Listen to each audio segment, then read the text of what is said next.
Hey guys, welcome to testing time with Cam. My name's Cam with North Power. Just wanted to show you who I am so you know who you're talking to in the video. This is a Katolight 50 kilowatt with a Katolight Kdgc 500 controller. You guys probably recognize this if this is your generator and you've clicked on this link because it's specific to you. Welcome to your genset. This is a smaller version. But what really matters for the most part is just the engine basics and knowing this control a little bit. So a lot of people have this basic controller, and a lot of their questions is, how do I get to the hour meter? And when you are trying to get this hour meter and you're nervous about touching any of this, don't worry about any of this for now. Just focus on the screen. This screen has a few functions, and if you press display toggle, 1, 2, 3, you notice it goes in a rotation. 1, and then a second screen, and then a third rotation. So you really have one readout, another readout, which you can scroll down and find all your, engine oil pressure and AC voltage and amps, all that stuff. And then you go one more time, and this goes in the menu to program things, which you don't want. So you want the first screen, which gives you your basic research. It's like a dashboard, so to speak. And don't mind the kids in the background. Sorry, I'm in an apartment complex today. So you go to the second screen. And here, fortunately, it actually landed on hours, as you saw a few seconds ago. But if you scroll up and down, you can go through all your engine stuff, and it'll show you everything. So basically, you just scroll down. If it's landed on, total kVA, you just scroll down all the way through or up, all the way till you get to, battery voltage, your coolant temp, your oil pressure. And then it goes back in a circle, and it gets around to your hours. So that's how you get to the hour meter, okay? So that's really important when you're testing. The fire guys and yourself, you want to know how many hours are on it. They're looking for that, and basically your name on the report when you're testing. So we go back to the dashboard. A few basic things about this engine. As always, I tell everybody the main 4 or 5 things you want to look for. With this guy, it's a diesel, so of course you want to keep your eye on your fuel gauge. Notice that fuel gauge says 3/4 full. It is linked to the screen up here. It says 78%. Beware. These get stuck and sticky because fuel that sits in a tank for too long gets gungy and it can grab on and seal things up, as you may know. So always check inside. I always tell my customers, take a look inside and dip it with a meter stick or something, a piece of wood, to kind of gauge what your level's at. Don't always trust the gauge. Unless you check it regularly, then you can, right? But for the most part, a lot of people aren't checking this very often.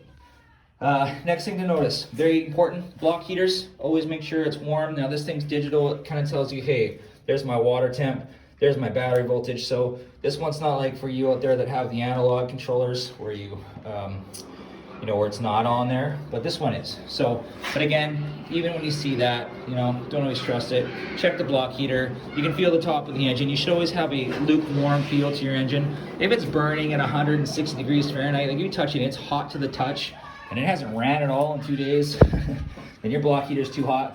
You need to call us. We need to come look at it. Next thing to notice is your dipstick for your oil. Always check your oil before you start. And basically, when you come in to do your test every month, you just want to do a basic inspection. Look at the gen set and say, okay, is it leaking? Is there water all over it? Is there green stuff, brown stuff? Is there fuel weeping? No, everything looks good. Like this engine, everything looks great. It's a little bit dirty. But we actually did a major water pump repair on this guy. But regardless, if you don't see any weep or leaking, okay, we're good. My coolant's full. Third thing, check your radiator cap. You can look inside and check your rad. It's kind of annoying. People don't like to do it. But you should, because sometimes it'll be down, you won't know, right? And there is a low water sensor on this guy, but not all of you guys have that application. So again, it's just a good idea to check your water level. Your dipstick, right? Here's your dipstick here. I'm sure you guys know how to do that. You can always keep an eye, make sure your breaker is on, or disconnect switch if you have a disconnect switch on the wall. And the last thing is your battery charger. And this guy, always make sure that's running. The screen says 13.2, that's your happy place. Red light means charging, usually on these types of chargers. Red light is charging, green light and red light is charging. Green light means fully charged. No light is bad. If you got no light on there, you need to question right now where my battery is at, how long it's been out, and you need to start and run it right away. And if it doesn't start and run, you know that your charger must have died or a breaker tripped, and thus it will kill the battery. Because these things don't run very often, you're running them once a month, maybe for a half an hour, these batteries will die without a maintainer on them. So know that. That being said, we're ready to do our simple test. Again, this video is a quick video. I want to show you the engine basics to this particular model and controller.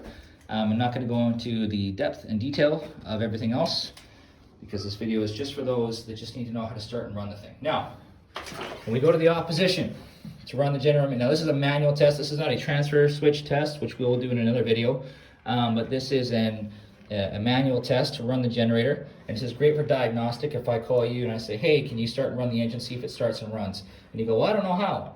Okay, well, this video is here, so come on over. There's your off position right there. There's an alarm silence for any alarm that you have on this gen set. Notice this button here. This is a lamp test button.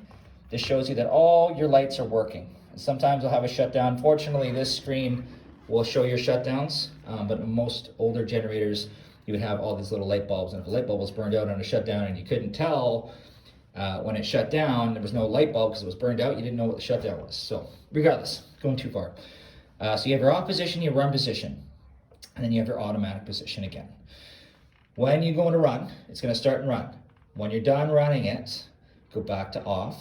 But when you leave it, if you leave it off and the power goes out, it will not start and run. It always has to go back to auto. So always make sure you go back to automatic. That is the position, that's the happy place. Keep it there at all times so that when the power goes out, it will start and run. So now we're ready to do a quick test. I'm just going to push the run button so you guys can hear it.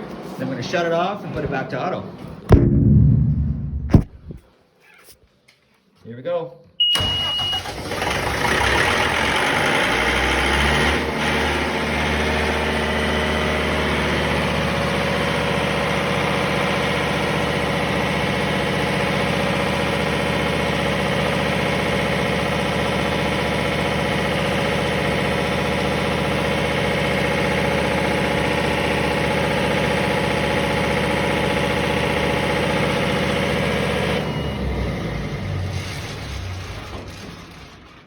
That's it, and then back to auto. Your generator has been manually tested.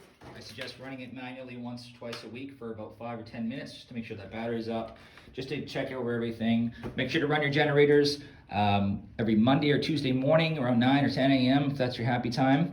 Don't run them Friday at 4 before you go to holiday and then call me and say, hey, my generator's not working. That doesn't help anyone. But do check them Monday, Tuesday, before a storm, before you know you have a planned hydro outage where they're going to work on the building. Make sure that you are just consistently testing. You just want consistent testing. They like to run. I like to think these things have a soul. They like to run. The transfer switch gear likes to run. We'll do that in another video.